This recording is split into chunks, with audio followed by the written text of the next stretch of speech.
It's a long petition, Randy.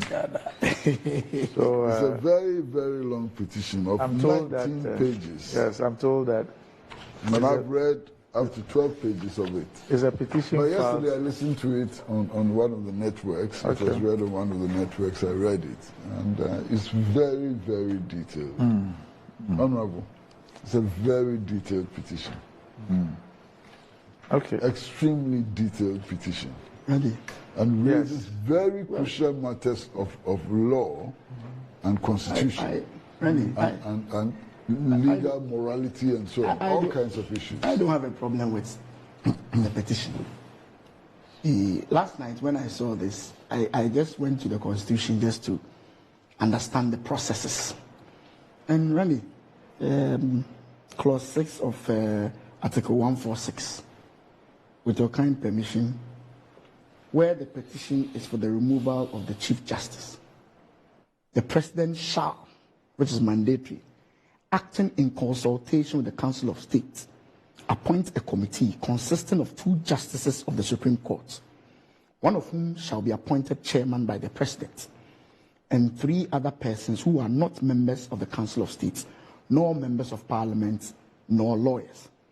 The committee appointed under Clause 6 of this article shall inquire into the petition and recommend to the President whether the Chief Justice ought to be removed from office. All proceedings under this article shall be held in camera, and the justice or chairman against whom the petition is made is entitled to be heard in his defense by himself or by a lawyer or other expert of his choice. The President shall in each case act in accordance with the recommendations of the committee. I've seen this petition. I've seen the dates received and the dates. There's some contradiction. So I don't know as of now whether the President or the Presidency has received what this morning, this paper. Yes. I'm saying I'm basing it here. Yes. Because if you look at it, Joseph Kabana Uba, which happens to be a receptionist, says he received it on the 16th of December at 4:33 p.m. But the letter, the petition is dated 17th. Obviously, the receptionist could not have received it before the petition was written. But listen, there's a dispute about when the letter was written and when it was delivered. I'm saying, as of being received, there's no doubt that. Yes, but I'm saying that how you receive it on the 16th when the petition was written on the 17th.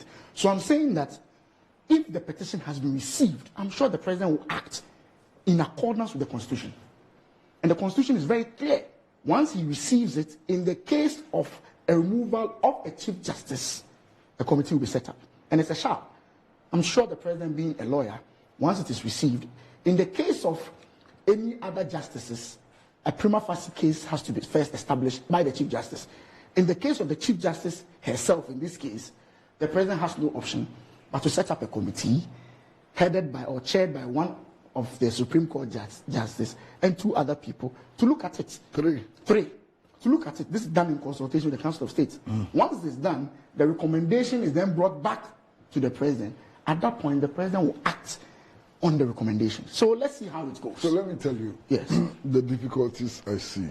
Here we are insisting that the outgoing administration should not exercise its right to appoint and make certain decisions. Okay. But at the same time, there's a petition before the President which involves or may lead to the removal of the Chief Justice. A certain contradiction there. Clear. How is that, Uncle? The President either has power to appoint or disappoint, or he doesn't. You understand what I'm saying?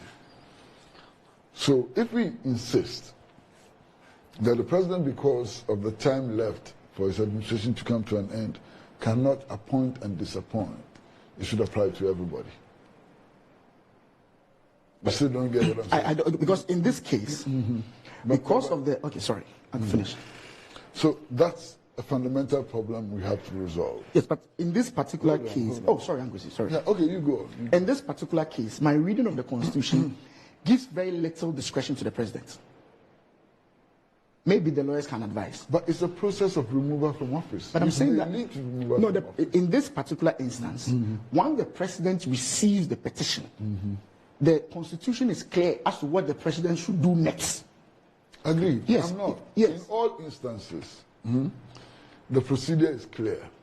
But the only reason why we are hesitant or worried about the president exercising that power is the fact that the time left for his administration is rather short, and that his actions may inconvenience the incoming administration, and also that his mandate is not as solid as it may have been 1 year ago.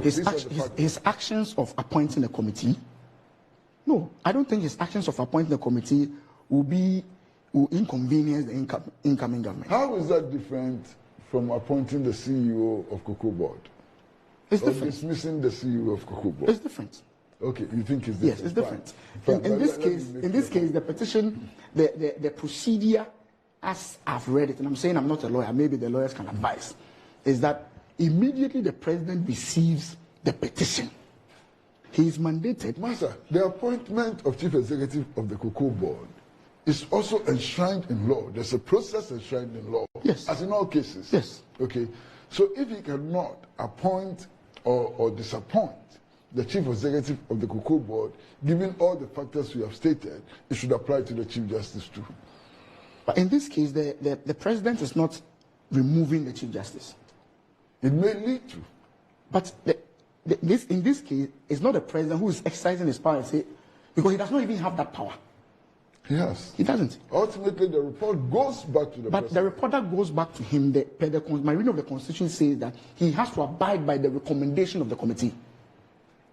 Whatever, but He doesn't have a discretion. The act of removal is done by him. So just let me finish. Okay, all right. Okay. So just other problem- as you finish, the news we're picking up from the Supreme Court. You know, today is the date that the Supreme Court gave for their decision. LGBT. Yeah. So we're just picking up information that Richard Sky's suit has been dismissed. Oh, okay. Yes. Okay. So they're still ongoing, but at this stage, they said So Richard Sky's what does suit it has mean? been- It then paves way. The president ought to sign They have to. Okay. I think there was another one. They consolidated them. There was a one also by the lady. So they actually there. Okay. But what is happening now is that Richard Sky's suit, we're told, has been dismissed by the Supreme. Okay. And Richard Sky's issue was that. What was Richard Sky's issue? That the president. He had issues with the what was going on in the court. I get the facts of his case, and then I'll let you know. Okay. Okay, Kwesi. So the other problem is that you have virtually 2 weeks for the president to leave office. So if the president acts on the basis of the constitutional injunction and set up this committee, it may take a week, it may take 2 weeks, because he actually needs to do that in consultation with the Council of State and so on. So it may take a week. Let's say that it takes a week. The committee then has to give the Chief Justice all the opportunities to defend herself. So it has to call evidence and so on. My suspicion is that those proceedings cannot come to an end within a week. Obviously. So then, the incoming president is the one who would inherit this process and will have to take the decision of the Chief Justice. Is that true? Based on the recommendations. Based on the recommendations from the committee. Exactly. Yes. So that's one of the things that we have to understand. The second issue for me is that this is an interesting matter. Who sits on this committee? The president can choose any two of Supreme Court judges to sit on this matter. And currently, all the Supreme Court judges, as we speak, were appointed by President Akufo-Addo. No, All. not all. Which one was it? Puama was not appointed by Akufo-Addo. Okay, he's still there. Justice Bafuboni was not appointed by Akufo-Addo and so on. Okay. Yeah. But then, it's the president who has to choose Who has to choose? these two. These two, yes. And even decide who becomes the chair. Yes. Yes. And it's the same president who has to choose the three other persons who shouldn't be judges, shouldn't be lawyers, shouldn't be parliamentarians, Yes. and so Yeah. on. Shouldn't be members of the Council of State. Yes. Ordinary people. Yeah. Fine. Who qualifies for the three? That would include you. Yes. No. I'm a member of parliament. Yeah. So you're I'm disqualified. I'm disqualified. But it would include somebody like John Boyd. If the president so wishes.